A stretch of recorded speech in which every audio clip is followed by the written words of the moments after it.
जय श्री कृष्ण मित्रों। शिव शक्ति एस्ट्रोलॉजी और ज्योतिष बाय सुनील में आपका स्वागत है। ये दोनों हमारे चैनल चल रहे हैं। इसमें आपको मैं ज्योतिष संबंधी संपूर्ण जानकारी दे रहा हूँ। चाहे ज्योतिष गणना है, फलादेश करना है, ग्रह गोचर है, मुहूर्त निकालना है, विवाह विचारना है, ज्योतिष संबंधी संपूर्ण जानकारी आपको दी जा रही है। यदि आपको किसी प्रकार की कोई परेशानी है, संतान संबंधी है, रोजगार संबंधी है, पत्नी संबंधी है या आर्थिक संबंधी कोई दिक्कत है, शत्रुओं से कोई परेशानी है, इससे संबंधी कोई प्रश्न आप पूछना चाहते हैं, हमारा मोबाइल नंबर हर वीडियो में चलता ही रहता है। वही मेरा व्हाट्सएप नंबर भी है, उससे भी आप लोग संपर्क कर सकते हैं और संपूर्ण जानकारी आप लोग प्राप्त कर सकते हैं। कृष्ण मित्रों, ज्योतिष भाई सुनील में आपका स्वागत है। जैसे पिछली बार हमने आपको गणना में सिखाया था अष्टक वर्ग साधन में कि चंद्राष्टक वर्ग का आप साधन कैसे करें, कैसे निकालेंगे। देखो, चंद्राष्टक वर्ग से हम निकालते क्या है, तो ग्रह गोचर जो हमारी ग्रह गोचर करती हैं पंचांगों में आपने देखा हुआ, आज मेष राशि में है सूर्य है, वृष राशि में है, इस तरह हर ग्रह के गोचर रोज बदलते रहते हैं। अगर गोचर का सही आपको फलित करना है, भविष्यवाणियां करनी है, तो आपको ये पता होना चाहिए कि किस ग्रह से हमें क्या चीज विचार करना है और वो देखा कैसे जाता है। अष्टक वर्ग में हम उसका फलित करेंगे कैसे। जैसे चंद्रमा है, चंद्रमा को आपको मैंने बताया था, चंद्रमा जो है मन का स्वामी है।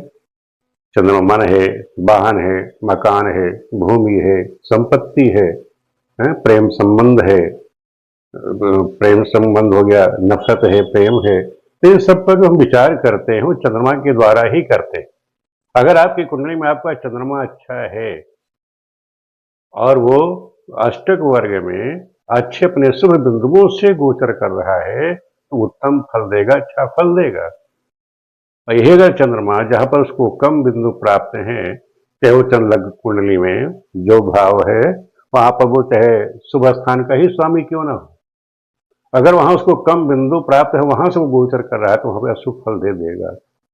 हम लोग क्या करते हैं, हम देखते हैं कि अगर कुंडली में सूत्र के द्वारा देख लेते हैं कि लग्न में कि अगर वो केंद्र में बैठा है, त्रिकोण में बैठा है, वहां से गोचर कर रहा है, तो शुभ ही फल देगा। ये हमारी नॉर्मल जो है थिंकिंग यही होती है। लेकिन वहां अशुभ फल हो जाता है, तो उसका कारण क्या है। तो आज हम वही चीज आपको सिखाएंगे कि खाली आप लोग किताबी कीड़ा मत बनिए, आप खाली सूत्रों पर ही आधारित मत रहिए। आपको हकीकत पता होना चाहिए कि अगर ग्रह फल देती कैसे है, वहां गोचर जब वो कर रही है, वहां पर शुभ स्थान पर शुभ फल दिखा रहा है, तो यहां शुभ फल उसने दिया क्यों, ये कारण आपको पता होना चाहिए।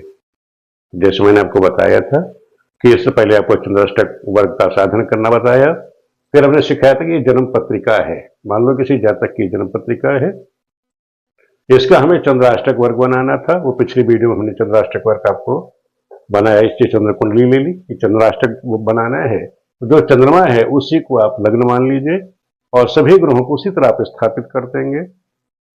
फिर उसके बाद ये चार्ट हमने बनाया था आपको, इसे कहते हैं प्रस्तारक, चंद्र का प्रस्तारक अष्टक सारणी कह सकते हो। और उसके बाद बताया था कि चंद्रमा ने प्रथम भाव में जहां चंद्रमा बैठा है वहां चंद्रमा को क्या बिंदु प्राप्त है, वहां से चंद्रमा से दूसरे के स्थान पर कितने बिंदु प्राप्त हैं, तीसरे पे क्या प्राप्त हैं, वो मैंने सारे बिंदु आपको ये लिख दिए थे। अब आज हम इसी का फलित करेंगे, फलित करना आप सीखो। अब मान लो ये जन्म पत्रिका है, लग्न कुंडली ही मान ली हमने। लग्न कुंडली से पहले हम देखते हैं, फिर आपको चंद्र कुंडली से भी समझाता हूं। मान लो लग्न कुंडली से अब चंद्रमा की दशा पे हम देख रहे हैं कि चंद्रमा गोचर करेगा तो क्या फल देगा।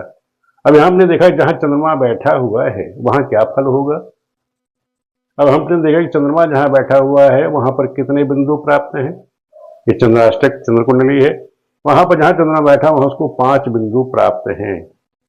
अगर किसी ग्रह को 5 बिंदु प्राप्त हैं, यानी 4 से ज्यादा, कितने बिंदु प्राप्त होते हैं, केवल 8 बिंदु प्राप्त होते हैं। जब आप इस तरह कष्ट को साधन करते हैं, सबसे अधिक बिंदु जो प्राप्त होंगे वो केवल 8 बिंदु प्राप्त होंगे। तो यहां आपने देखा कि जहां पर चंद्रमा बैठा हुआ वहां पर उसको 5 बिंदु प्राप्त हैं। तो एक ग्रह अगर 4 बिंदु से लेकर के 8 बिंदु के बीच में अगर गोचर कर रही है तो क्या होगा, वो शुभ फल देगी।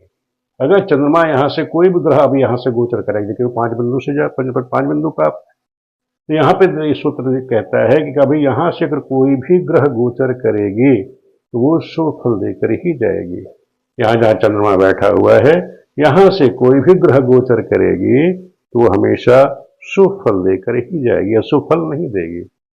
चाहे वो अष्टम का ही स्वामी क्यों ना हो, चाहे बृहस्पति यहाँ अष्टमी से ही क्यों ना हो, वो चाहे शनि यहाँ जैसे बैठा खष्ट का स्वामी ही क्यों ना हो, वो द्वादश का स्वामी ही क्यों ना हो, लेकिन जब वो यहाँ से गोचर करेगा क्योंकि इस बिंदु को 5 बिंदु प्राप्त हैं, यहाँ पर ये शुभ बिंदु है, यहाँ की शुभ बिंदु मतलब यहाँ शुभ फल ही उसको देके जाना पड़ेगा। कोई भी ग्रह, चाहे वो छठे भाव का स्वामी हो, चाहे अष्टम भाव का स्वामी हो, चाहे द्वादश का स्वामी हो।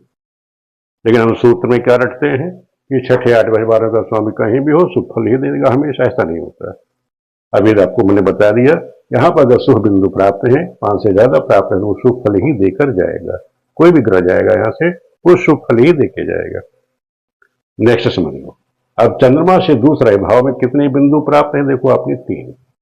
चंद्रमा से जो दूसरा बिंदु है, दूसरा स्थान है, वहां पर 3 बिंदु है। यहाँ चंद्रमा से दूसरा नहीं, अष्टम भाव, यहाँ हो गया चौथा भाव। यहां से आपने देखा चंद्रमा से दूसरा भाव, तो यहां से लग्न से देखोगे चंद्रमा से ये चौथा भाव हो गया। अब यहां से कोई भी ग्रह गोचर कर रही है तो क्या फल देकर जाएंगे। यहां पर कितने बिंदु प्राप्त हैं, केवल 3। अगर किसी भी स्थान में 1 2 3 तक अगर बिंदु प्राप्त हैं, वो कोई भी ग्रह हो, वो यहाँ पे चाहे वो लग्नेश ही क्यों ना हो, लग्नेश हो, त्रिकोण हो, चाहे त्रिकोण का स्वामी हो, चाहे लग्न का स्वामी ही क्यों ना हो, अगर वो यहां से गोचर कर रहा है, 3 बिंदु से गोचर कर रहा है, तो अशुभ फल देकर जाएगा। ये हमेशा ध्यान रखो। इसीलिए हम लोग गलती करते हैं जो फलित तो करते समय कि हम वहां देखते हैं सूत्र में क्या रटाया जाया जाता है कि अगर लग्न का या त्रिकोण का स्वामी जब गोचर करे अशुभ फल ही देगा, ऐसा नहीं होता। कारण क्या है कि जहां पर जिस स्थान से वो गोचर कर रहा है उस स्थान को अधिक शुभ बिंदु प्राप्त होना अनिवार्य है, तभी वो शुभ फल देगा।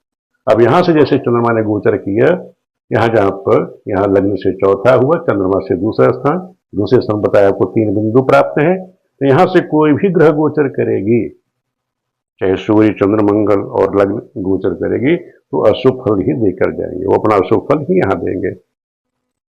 नेक्स्ट समझ लो। अब यहां से चंद्रमा से तीसरा, अब चंद्रमा से जो तीसरा स्थान आपने देखा, चंद्रमा से तीसरा स्थान, वहां पर 4 बिंदु प्राप्त है। यहां से देखो चंद्रमा से तीसरा 1 2 3 यानी पंचम भाव हो गया, लग्न से पंचम हो गया और चंद्रमा से तीसरा स्थान हो गया।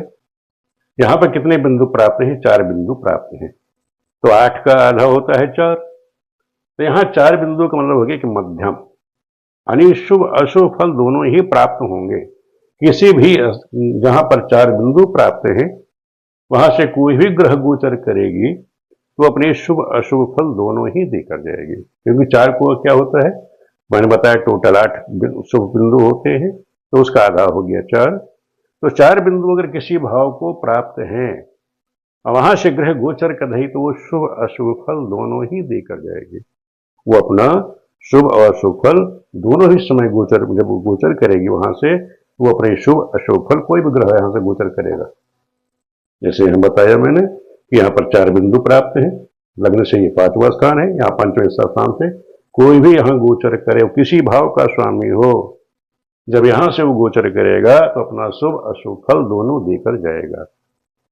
और जबकि हम सूत्र में रट लेते हैं कि भाई कोई भी ग्रह गोचर कर रहा है, जैसे यहाँ पर बताया क्या पंचम भाव का स्वामी कौन हो गया, बृहस्पति हो गया। अब बृहस्पति है या कोई भी ग्रह गोचर यहां से करेंगे तो वो अपना शुभ फल देकर जाएंगे। यहाँ बृहस्पति क्या है, त्रिकोण का स्वामी है, तो आप क्या कहोगे, त्रिकोण का स्वामी अगर बृहस्पति है और बैठा दूसरे भाव में, धन भाव में बैठा हुआ, यहां से गोचर करेगा तो शुभ फल देकर ही जाएगा। लेकिन ये सूत्र आपका क्या कहता है कि नहीं, यदि बृहस्पति यहां से गोचर करेंगे, यहां गोचर करेंगे तो वो शुभ अशुभ फल दोनों ही देके जाएंगे, अपना शुभ अशुभ फल दोनों ही यहां देकर जाएंगे। नेक्स्ट एक और समझ लो उदाहरण के द्वारा। अब मान लो कि चंद्रमा से हमने देखा कि मैंने 3 बिंदु को आपको बता ही दिया कि 3 बिंदु का, यानी 1 2 3 बिंदु जहां भी होंगे, जैसे 3 बिंदु है, यहाँ 3 बिंदु, यहाँ 2 है, अशुभ फल ही देंगे। जहां पर 4 बिंदु है, ये 4 बिंदु है, मैंने बताया जहां भी 4 बिंदु है वहां पर क्या होगा, शुभ अशुभ फल दोनों ही प्राप्त होंगे। जहां 5 6 7 8 बिंदु प्राप्त हो वो शुभ स्थान, यहाँ बताया मैंने, यहाँ 5 बिंदु है, तो यहाँ पर जो ग्रह गोचर करेगी तो वो शुभ फल देकर जाएगी। इसी प्रकार जब यहाँ ये देखो, यहाँ नवम, चंद्रमा से नवम भाव में 5 बिंदु है, चंद्रमा से अष्टम में 5 बिंदु, 5 बिंदु है, और चंद्रमा से नवम में, दसम में और एकादश में चंद्रमा से कितने कितने बिंदु प्राप्त हैं, यहाँ 5 5 6 6। तो यहाँ से जब भी कोई भी ग्रह गोचर यहाँ करेगी गोचर, यानी चंद्रमा से अष्टम, चंद्रमा से अष्टम ये लिखा हुआ है, यानी चंद्रमा से अष्टम कौन सा होगा, ये हो गया चंद्रमा से अष्टम, यहाँ यानी 10वें से, 11वें से और द्वादश भाव और लग्न से, ये चारों भाव 1 2 3 4 चंद्रमा से ना, वृष राशि भी देख सकते हो, वृष लिखा हुआ है, वृष मिथुन कर्क सिंह, वृष मिथुन कर्क सिंह, यानी इन चारों बिंदुओं से जब भी कोई ग्रह गोचर करेगी, यानी दसम से, एकादश से, द्वादश से, या यहाँ से कोई भी ग्रह गोचर करेगी तो वो अपना शुभ फल ही देकर जाएगी, क्योंकि यहाँ पर उनको शुभ बिंदु प्राप्त हैं। कितने शुभ बिंदु प्राप्त हैं, 4 से अधिक हैं, और 5 से लेकर के 8 तक कोई शुभ बिंदु प्राप्त है। जिस भाव से, उस भाव से जब भी ग्रह गोचर करेगी तो हमेशा शुभ फल ही देकर जाएगी। ये तो मैंने आपको बता दिया गोचर के द्वारा, आप लोग देखेंगे कैसे। अब आप पूछ सकते हो गुरु जी ये बताइए कि मान लो किसी ग्रहों का कोई ग्रह जहां पर 0 बिंदु प्राप्त है, जहां पर 0 बिंदु प्राप्त है तो वहां क्या फल होगा। तो मैं आपको ये भी आप लोग नोट कर लीजिए कि कहाँ जहां पर 0 बिंदु हैं, जैसे हमने चार्ट ये बनाया था, आपको ये सारणी बनाई थी। अब इसी को हम उदाहरण ले लेते हैं। अब मान लिया कहीं, मान लो 0 बिंदु है, इस पे तो 0 बिंदु नहीं है, मान लो कहीं से 0 बिंदु से कोई ग्रह गोचर कर रही है, तो क्या करेगी, वहां पर कोई 0 बिंदु से गोचर, तो वहां दुख है, चिंता है, अवरोध ही, संकट है, आकाश में मृत्यु का योग बना देगी। कहीं पर 1 बिंदु प्राप्त है तो मानहानि, मानसिक व्याघ्रता, आकस्मिक विद्या बाधा, व्यर्थ परिश्रम, अव्यय, आकस्मिक मृत्यु का योग बना देगी। कहीं पर 2 बिंदु प्राप्त हैं, जैसे यहां पर देखा आपने 2 बिंदु प्राप्त हैं, कहां पर, दूसरे भाव में, सप्तम भाव में 2 बिंदु प्राप्त हैं, और यहां से जब भी कोई ग्रह गोचर करेगी तो क्या फल देंगी, हर कार्य में अवरोध होगा, अशुभ समाचार मिलेगा, पत्नी से वाद विवाद होगा, माता की मृत्यु की समान कष्ट प्राप्त होगा, मृत्यु प्राप्त होगी, और मित्रों से वियोग होगा, मित्रों से द्वेष होगा। जब भी कोई ग्रह यहाँ से जब गोचर करेगी तो वो अशुभ फल ही देकर जाएगी। ध्यान रखो, अगर चंद्रमा भी यहाँ से गोचर करेगा तो वो अपना ये फल देकर जाएगा। चंद्रमा यहाँ से गोचर करेगा तो अपना अशुभ फल देकर जाएगा। नेक्स्ट समझ लीजिए। और चाहे कहीं पर अगर 4 बिंदु प्राप्त हैं, अब 4 बिंदु कहाँ है, 4 बिंदु देखो यहाँ पर, पंचम भाव को 4 बिंदु प्राप्त हैं, अष्टम भाव को 4 बिंदु प्राप्त हैं, जब और नवम भाव को भी 4 बिंदु प्राप्त है। जब इन तीनों स्थान से ग्रह गोचर करेंगे तो अपना शुभ अशुभ फल दोनों ही देकर जाएंगे। ये ध्यान रखो, यहाँ से ग्रह जब भी गोचर करेंगे तो अपना शुभ अशुभ फल दोनों देकर जाएंगे। और जहां पर ये 5 बिंदु प्राप्त हैं, तीसरे स्थान को देखो 5 बिंदु प्राप्त है, और किस भाव को प्राप्त है, दसम भाव को, एकादश, द्वादश भाव को 5 बिंदु, ये 5 बिंदु प्राप्त है। तो यहां से जब 5 बिंदु प्राप्त होंगे तो वहां पर क्या फल होगा, आत्मविश्वास की बढ़ोतरी होती है, मानसिक सुख प्राप्त होता है, साहस वृद्धि होगी, प्रगति होगी, सुख की प्राप्ति होती है। और जहां पर ये 6 बिंदु प्राप्त हैं, 6 कहाँ है, लग्न में और द्वादश भाव में, यहाँ देखो 6 बिंदु प्राप्त हैं। और जहां पर 6 बिंदु प्राप्त हैं वहां से कोई ग्रह गोचर करती है तो श्रेष्ठ जनों से भेंट होती है, उच्चाधिकारियों से लाभ होता है, वाद विवाद में विजय प्राप्त होती है, रहस्यमय मंत्र की प्राप्ति होती है। और 7 अगर बिंदु कहीं प्राप्त हो तो सबका सहयोग प्राप्त होता, उत्तम आभूषण अलंकारों की प्राप्ति होती है, कामकाज में सुगमता हो जाती है, और सद्गुणों की प्राप्ति, सुखों की प्राप्ति हो जाती है। कहीं 8 बिंदु है, वहां से चंद्रमा गोचर करेगा या कोई भी ग्रह गोचर करेगी, सब आनंद करेगा, सबका सहयोग प्राप्त होगा, समृद्धि और यशदायक समय प्राप्त होता है। तो ये मैंने आपको बताया कि आप किस तरह से फलादेश करेंगे। अगर 0 बिंदु से है तो उसका क्या फल है, 2 से क्या होगा वो मैंने बता दिया, और ये भी बता दिया कि जहां पर कैसे बिंदु हैं ग्रह गोचर कर रही तो कैसा फल होगा। अब आपको हम ये बता देते हैं, इसके जो विशेष सूत्र हैं वो आप नोट कर लीजिए, जो समझाने वाली चीजें हैं वो आप समझ लीजिए कि अगर गोचर में जब चंद्राष्टक, गोचर मैंने बताया गोचर में जब चंद्राष्टक वर्ग में चंद्रमा सबसे अधिक बिंदु से भ्रमण करेगा तो वैवाहिक सुख की में वैवाहिक सुख, जो वैवाहिक जीवन है, दाम्पत्य जीवन है, उस सुख में वृद्धि हो जाती है। घर में शुभ कार्य होते, समृद्धि में बढ़ोतरी हो जाती, नौकर चाकरों का सुख प्राप्त हो जाता है। मान लो जैसे ये कुंडली थी, इसमें सबसे ज्यादा बिंदु लग्न में और द्वादश भाव में थे। यहाँ लग्न और द्वादश भाव में देखो, ये लग्न में, लग्न और द्वादश भाव में 6 बिंदु थे। ये जो हमने लग्न से बनाई थी, तो लग्न में और द्वादश भाव में जब भी यहां से कोई ग्रह गोचर करेंगे तो सबसे ज्यादा शुभ समय होगा। उस समय क्या होगा कि इनके घर में वैवाहिक जीवन सुखी होगा, घर में शुभ कार्य होंगे, ये समृद्धि में बढ़ोतरी होगी, नौकर चाकरों का सुख प्राप्त होगा। तो कोई भी ग्रह यहां से गोचर करेगी तो शुभ फल ही देकर जाएगी, क्योंकि वहां सबसे ज्यादा 6 बिंदु प्राप्त हैं। दूसरा, जब चंद्रमा 1 या 4 शुभ बिंदुओं से युक्त राशि में भ्रमण करता है। मान लो चंद्रमा, मैंने बताया कि 1, 2, 3, 4, 1, 2, 3 तो ज्यादा शुभ होता है, 4 तक सम हो जाता है। तो जब चंद्रमा 1 या 4 बिंदुओं से राशि में भ्रमण करेगा तो क्या होगा, कार्य में अवरोध करेगा, विलंब कर देगा, कार्य में अवरोध पैदा कर देगा, जातक को आलसी बना देगा, मंदबुद्धि बना देगा, क्षय रोग यानी कि शारीरिक कष्ट दे देगा। तो ध्यान रखो, जब कभी ग्रह जब गोचर करता है अपने कम बिंदुओं से 1, 2, 3 गोचर करेगा तो उसके हर कार्य में अवरोध पैदा होगा, विलंब पैदा होगा, आलसी स्वभाव हो जाएगा, मंदबुद्धि बन जाता है और कोई ना कोई शारीरिक व्याधियां उसको परेशान करती है। तीसरा सूत्र नोट कर लीजिए, जब चंद्रमा अपनी राशि पर, चंद्रमा की अपनी राशि कौन सी है, कर्क राशि है।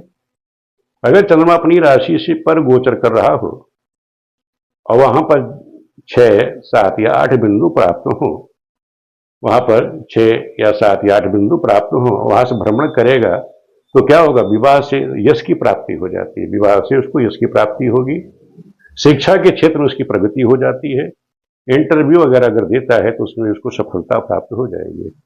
अगर चंद्रमा अपनी राशि से गोचर कर रहा है और वहां पर उसको 6, 7, 8 बिंदु, शुभ बिंदु प्राप्त हैं तो ये शुभ फल उसको प्राप्त होंगे। अब नेक्स्ट समझ लीजिए, चौथा सूत्र कर लीजिए कि जो चंद्राष्टक वर्ग में मैंने बताया था कि अगर 4 से लेके 8 बिंदु शुभ प्राप्त, मैंने यहाँ बताया भी, आपको समझाया था कि जहां पर भी ये 4 बिंदु प्राप्त है, 5 है, 6 बिंदु प्राप्त हो रहे हैं तो 4 से लेकर के 4, 5, 6, 7 कोशिश करने की 5, 6, 7, 8 लेना, आप लोग 5, 6, 7, 8 लेना। चौथा मैंने बताया कि शुभ अशुभ दोनों फल देता है, तो 5, 6 से 6, 7, 8 ये ध्यान रखना, 5, 6, 7, 8 जहां से बिंदु प्राप्त हो और लग्न से त्रिकोण, ये भी ध्यान रखो, वहां लग्न से त्रिकोण में या एकादश स्थान में बलवान हो। जैसे मैंने बताया लग्न से त्रिकोण, लग्न से त्रिकोण कौन हो गया भाई, लग्न में देखो यहाँ कितने बिंदु प्राप्त थे, 6। अभी मैंने बताया यहाँ पर 6 बिंदु प्राप्त थे इस चंद्रमा में। लग्न में 5 राशि, 5 राशि में क्या है, 5 राशि कहाँ लिखी हुई है, ये 5 में 5 राशि, 5 राशि ये लिखी हुई है, 5 राशि में कितने बिंदु प्राप्त हैं, 6। यहाँ हो गया 5, और जहां पर 9 बिंदु लिखा हुआ है वहां कितने बिंदु प्राप्त हैं, 9 राशि पर, 9 राशि पे 4 बिंदु, यहाँ पर 4 बिंदु प्राप्त हैं। 1 जहां लिखा हुआ है, 1 पर 4 बिंदु प्राप्त हैं, तो यहाँ त्रिकोणों पे 4 बिंदु हैं, लग्न में 5 बिंदु प्राप्त हैं। तो ऐसे स्थान से जब ग्रह गोचर करेगी, मैंने बताया कि 4 से लेके 8 तक अगर इस तरह के बिंदु प्राप्त हैं, वहां से अगर ग्रह गोचर करेगी तो क्या होगा, जब बलवान हो तो क्या होगा, चंद्रमा जिस भाव में बैठा होगा। अब यहाँ पर चंद्रमा किस भाव में बैठा हुआ है, अब आपने देखा कि यहाँ तो 6 बिंदु है, यहाँ 4 बिंदु है और ये शुभ स्थिति पर है, सारी ग्रह सभी बिंदुओं त्रिकोण शुभ हो गया। तो कहता है कि यहाँ पे जो चंद्रमा जिस भी भाव में बैठा होगा, यहाँ चंद्रमा कहाँ बैठा, पराक्रम में बैठा हुआ है, भाई बहनों के सुख के भाव में बैठा हुआ है, तो उस भाव की वृद्धि कर देगा, यानी तीसरे भाव की वो वृद्धि कर देगा, तीसरे भाव से संबंधित जो भी फल है उसमें ये वृद्धि कर देगा। तो ये इस तरह से सूत्रों को आपको देखना है। यानी चंद्राष्टक वर्ग में बता दिया कि 4 से लेके 8 तक से बिंदु हो, लग्न से त्रिकोण या एकादश में भी, एकादश में भी इसने कहा कि एकादश स्थान में भी एकादश भाव भी बलवान हो। अब एकादश भाव में क्या है, कौन सी राशि, 3 है, यहाँ एकादश जहाँ 3 लिखा वहां पर क्या 3 पे 5 बिंदु है, एकादश भाव भी इनका बलवान है। तो वहां से भी अगर कोई ग्रह गोचर करेगी त्रिकोण लग्न से त्रिकोण या एकादश से स्थान से गोचर करेगा तो क्या होगा, उस भाव की वृद्धि चंद्रमा वृद्धि कर देगा।